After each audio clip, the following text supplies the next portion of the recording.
Next आता है estimation of nitrogen. Estimation of nitrogen. Nitrogen के एस्टिमेशन के लिए दो मेथड्स है। फर्स्ट मेथड है इसमें डूमास मेथड एंड सेकेंड मेथड है इसमें जेल्डाल मेथड। ठीक है, डूमास मेथड पहले देखते हैं। डूमास मेथड में सबसे पहले तो the nitrogen containing organic compound when heated with copper oxide in atmosphere of carbon dioxide yields free nitrogen in addition to carbon dioxide and water। अगर मैं नाइट्रोजन कंटेनिंग अगर मेरा ऑर्गेनिक कंपाउंड है उसको मैं हीट करता हूँ कॉपर ऑक्साइड के प्रेजेंस में, ठीक है, कॉपर ऑक्साइड के प्रेजेंस में मैं इसको क्या करूँगा, हीट करूँगा। नाइट्रोजन कंटेनिंग है, इसका फॉर्मूला लेता हूँ मैं CxHyNZ। तो इसमें क्या होता है, हीट करने पे कार्बन कन्वर्ट हो जाता है CO2 में, हाइड्रोजन कन्वर्ट हो जाता है H2O में, और नाइट्रोजन फ्री हो जाता है। ठीक है, फ्री नाइट्रोजन। नाइट्रोजन अगर फ्री है तो किस फॉर्म में होगा, N2 के फॉर्म में होगा। ठीक है, तो इसको बैलेंस भी कर सकते हो। जैसे बैलेंस करना है तो इधर आ जाएगा X कार्बन आ जाएंगे, वाटर के लिए इधर आ जाएगा Y/2 और इधर N2 के लिए आ जाएगा इधर Z/2। कॉपर ऑक्साइड के मोल, ऑक्सीजन इधर लगा 2x मोल ऑक्सीजन एटम और इधर Y/2 मोल ऑक्सीजन एटम, तो इधर आ जाएगा ये 2x प्लस Y/2 इतने मोल कॉपर ऑक्साइड लगेगा। कभी कभी क्या होता है, जब इसको हीट किया जाता है कॉपर ऑक्साइड के साथ तो नाइट्रोजन के ऑक्साइड भी बन सकते हैं। ठीक है, नाइट्रोजन के ऑक्साइड जैसे N2 है प्लस कॉपर ऑक्साइड है तो इसमें ऑक्साइड्स ऑफ नाइट्रोजन फॉर्म हो सकते हैं। ठीक है, ऑक्साइड्स ऑफ नाइट्रोजन। तो क्या किया जाता है, ये सब गैसेस को एक कॉपर गॉज से पास किया जाता है। ठीक है, कॉपर का ऐसे गॉज होगा, उससे ये सब गैसेस को, कॉपर गॉज है, इससे पास करोगे तो क्या हो जाता है, नाइट्रोजन की जो ऑक्साइड है, ऑक्साइड्स ऑफ नाइट्रोजन, ये वापस कन्वर्ट हो जाते हैं N2 में। ठीक है, जैसे यहाँ पे ऑक्साइड है, कोई भी N2 होगा, ऑक्सीजन होगा, तो क्या होगा, कॉपर के प्रेजेंस में कॉपर ऑक्साइड फॉर्म होगा और नाइट्रोजन गैस क्या हो जाएगा, फ्री हो जाएगा। ठीक है, तो ऑक्साइड अगर फॉर्म होते हैं कुछ एकदम कम बनेंगे, लेकिन अगर बनते हैं तो वापस से इसको सबको क्या करना है, कॉपर गॉज से, हीटेड कॉपर गॉज होगा उससे पास करना है। ठीक है, जिससे क्या हो जाएगा, नाइट्रोजन के जो भी ऑक्साइड्स होंगे वो कॉपर के साथ रिएक्ट करेंगे, कॉपर और ऑक्सीजन मिलके कॉपर ऑक्साइड फॉर्म होगा और नाइट्रोजन वापस से क्या हो जाएगा, फ्री हो जाएगा। फाइनली अपने को क्या मिलेगा, पूरा का पूरा नाइट्रोजन क्या हो जाएगा, फ्री। तो अगर मुझे इस नाइट्रोजन का वॉल्यूम पता है उससे मैं उसका मास फाइंड कर सकता हूँ।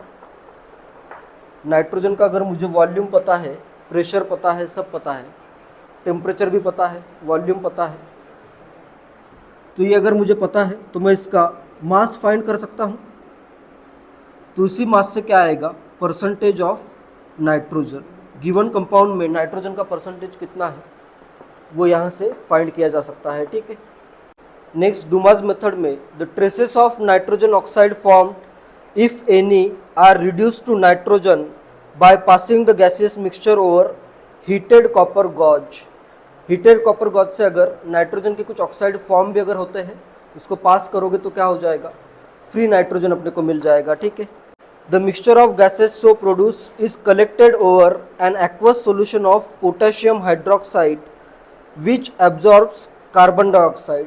इसको कहाँ पे स्टोर किया जाता है, ऐसे नीचे रहेगा, जैसे एक सिलेंडर है, यहाँ पे क्या है, KOH का सॉल्यूशन है, गैसेस को मैं अगर इधर से पास करूँ तो यहाँ पे क्या हो जाएगा, CO2 एब्जॉर्ब हो जाएगा। ठीक है, वाटर भी यहाँ पे, जैसे वाटर के भी मॉलिक्यूल एब्जॉर्ब होंगे,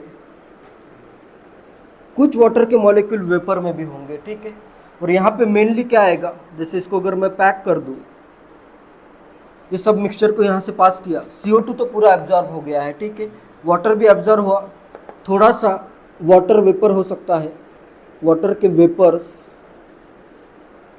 वेपर ऑफ H2O, और साथ में क्या है होगा, मेनली N2 गैस होगा। CO2 और वाटर यहाँ पे रिमूव हो गया है, तो इसका भी मुझे वॉल्यूम पता है, इसका वॉल्यूम मैं लेता हूँ V1 ml, ठीक है, कोई भी वॉल्यूम ले सकते हो।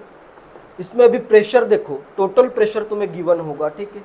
टोटल प्रेशर में प्रेशर टोटल कर देता हूँ, किस किस का प्रेशर होगा, एक तो होगा N2 गैस का प्रेशर, और सेकेंड इस वाटर वेपर का भी प्रेशर होता है, ठीक है। वाटर वेपर का जो प्रेशर होता है, pressure due to water vapour, इसको कहते हैं, क्या कहते हैं बताओ, क्या कहते हैं, एक्वस टेंशन कहते हैं, ठीक है। एक्वस टेंशन, एक्वस टेंशन का मतलब क्या है, ये वाटर वेपर का जो भी प्रेशर होता है, ठीक है। जैसे वाटर, यहाँ पे वाटर के कुछ मॉलिक्यूल्स बने थे, यहाँ पे कुछ वाटर के मॉलिक्यूल्स रहेंगे, उनका प्रेशर लगेगा, ठीक है। उसी को क्या कहते हैं, एक्वस टेंशन कहते हैं, ठीक है। मेनली ये सब गिवन होता है mm ऑफ Hg में, मिलीमीटर ऑफ मर्क्यूरी में गिवन होता है, ठीक है।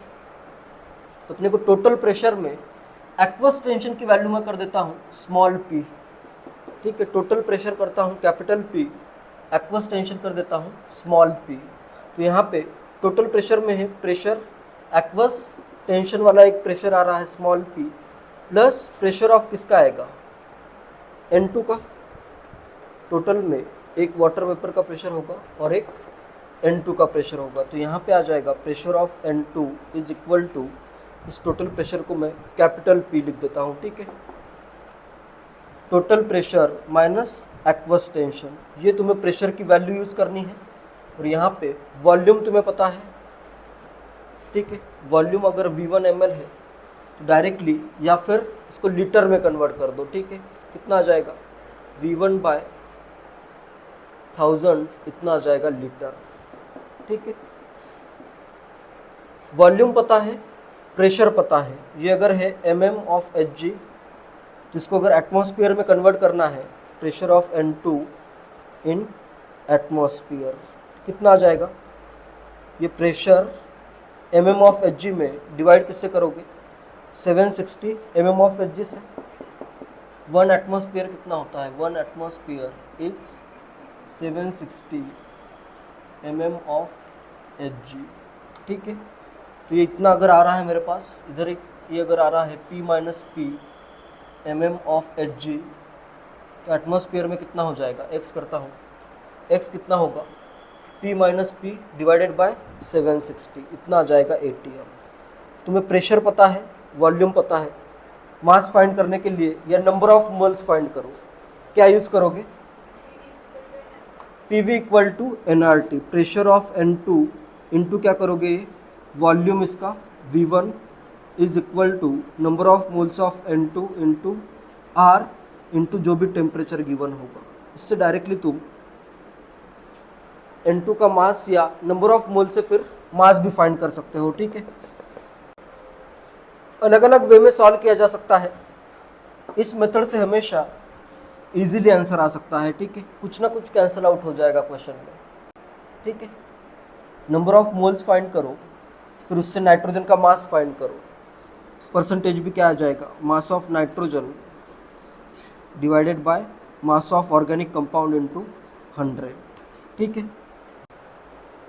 लेकिन इसमें ये सब गिवन होता है, प्रेशर ऑफ गैस गिवन होता है, एक्वस टेंशन गिवन होता है, इसको सब्ट्रैक्ट करोगे तभी तुम्हें क्या मिलेगा, नाइट्रोजन का प्रेशर मिलेगा, ठीक है।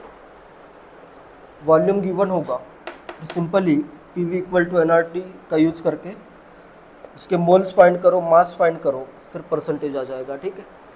जेई मेंस 2023 में क्वेश्चन आया था, in Dumas method for the estimation of N2 the sample is heated with copper oxide and the gas evolve is passed over. Gas किसके थ्रू पास किया जाता है, ऑप्शंस है palladium, nickel, copper gauze, copper oxide.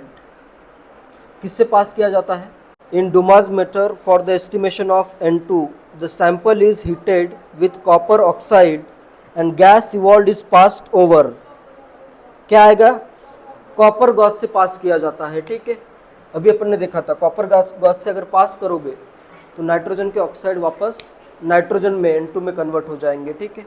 तो answer इसका आएगा copper gauge. JEE mains 2022 का ही question है। क्या क्या दिया है इसमें? 0.2 gram of organic compound was subjected to estimation of nitrogen by Dumas method in which volume of N2 evolved at STP was found to be 22.400 ml। 0.2 gram organic compound दिया है और 22.4 ml volume of N2 at STP दिया है, ठीक है। The percentage of nitrogen in the compound is, nitrogen का percentage find करना है गिवन कंपाउंड में। नीचे गिवन है मोलर मास ऑफ N2 का मोलर मास 28 ग्राम पर मोल लेना है, ये गिवन है। And molar volume of N2 at STP, molar volume भी गिवन है 22.4 लीटर। देखो इधर ऑलरेडी गिवन ही है, ठीक है। क्या आ रहा है आंसर? देखो यहाँ पे अभी 0.2 ग्राम ऑर्गेनिक कंपाउंड है और नाइट्रोजन कितना इवॉल्व हुआ है, इतना ml हुआ है। तो number of moles of nitrogen is equal to given volume कितना है 22.4 litre, sorry 4 ml, and molar volume कितना है 22.4 लीटर कर देता हूँ डायरेक्टली, तो मिलीमोल आ जाएंगे, ठीक है। 22.4 लीटर है, तो यहाँ पे कितना आया? नाइट्रोजन का आ गया 1 मिलीमोल, ये मिली बच जाएगा ना इधर। 1 मिलीमोल आ रहा है N2 का, तो वेट ऑफ N2 कितना होगा? 1 मिलीमोल का 28 मिलीग्राम हो जाएगा। और ऑर्गेनिक कंपाउंड का वेट कितना है? 200 मिलीग्राम। 1000 से मल्टीप्लाई करो तो 200 मिलीग्राम आ जाएगा। परसेंटेज ऑफ नाइट्रोजन, नाइट्रोजन का weight 28 milligram divided by organic compound का वेट 200 मिलीग्राम, इंटू करोगे 100, तो परसेंटेज आ जाएगा 14%। नेक्स्ट क्वेश्चन है जेईई मेंस 2021 का। The number of moles of copper oxide that will be utilised in Dumas method for estimating nitrogen in sample of 57.5 gram, किसका sample दिया है? NN डाइमिथाइल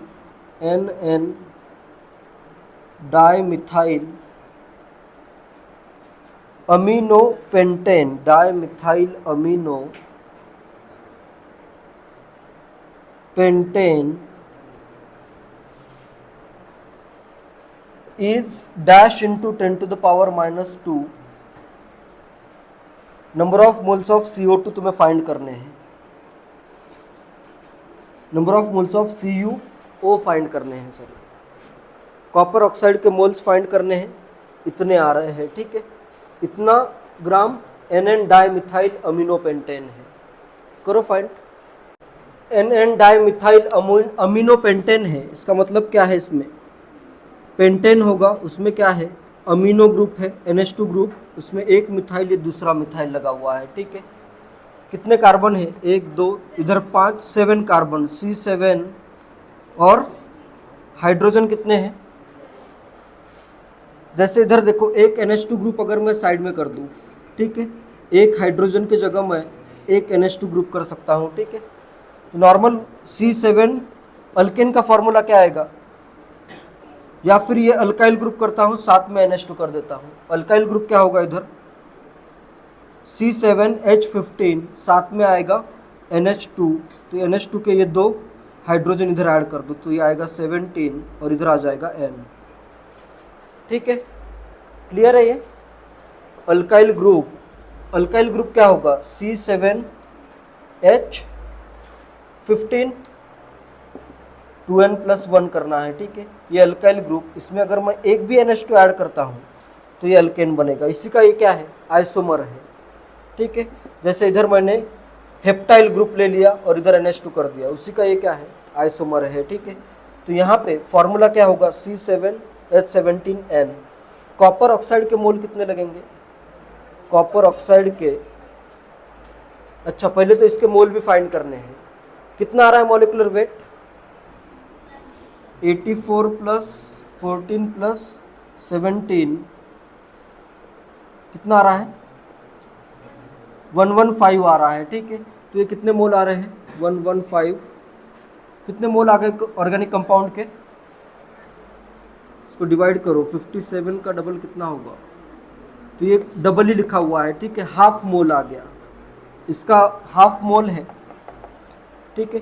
तो इसमें कॉपर ऑक्साइड कितने लगेंगे ये देखते हैं, प्लस CO करोगे तो 7 तो बन रहे हैं CO2, 7 बन गए CO2, वाटर कितने बनेंगे, 17/2 वाटर बनेंगे, ठीक है। तो ऑक्सीजन का अमाउंट कितना, CO का अमाउंट कितना आएगा, 14 ऑक्सीजन एटम इधर है, प्लस 17/2 ऑक्सीजन एटम इधर है, प्लस आ जाएगा 17/2, इतने CO के मोल लगेंगे for 1 mole of this compound, ठीक है, क्लियर है। 1 मोल के लिए इतना, आधा मोल के लिए और क्या करना पड़ेगा, इसके अगर आधा ही मोल होगा, पहले तो ये वैल्यू कितनी आ रही है, 28 + 17,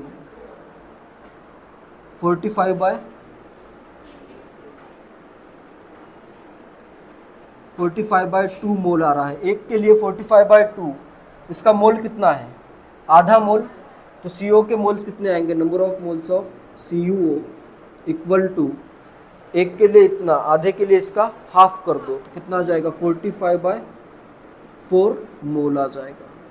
इसको इस वे में रिप्रेजेंट करना है, क्या आएगा आंसर, डिवाइड करोगे तो ये आएगा 11.25 आ जाएगा, ठीक है, 11 आएगा, 1 डिवाइड करोगे तो 25 आ जाएगा। इसको रिप्रेजेंट करना है इस वे में, तो ये क्या आ जाएगा, 1125 × 10⁻⁻², तो आंसर क्या आएगा, 1125 आ जाएगा, ठीक है। नेक्स्ट मेंस 2021 में देखो एक बहुत सिंपल क्वेश्चन आया था, इसमें ये इक्वेशन गिवन है और पूछा है the value of y is, y की वैल्यू कितनी होगी, कितनी होगी y की वैल्यू, 7 हाइड्रोजन है, तो यहाँ पे हाइड्रोजन को बैलेंस करने के लिए इधर क्या आ जाएगा, 7/2 आ जाएगा, y की वैल्यू क्या आ जाएगी, 7 आ जाएगी। कभी कभी एकदम सिंपल क्वेश्चन भी आता है।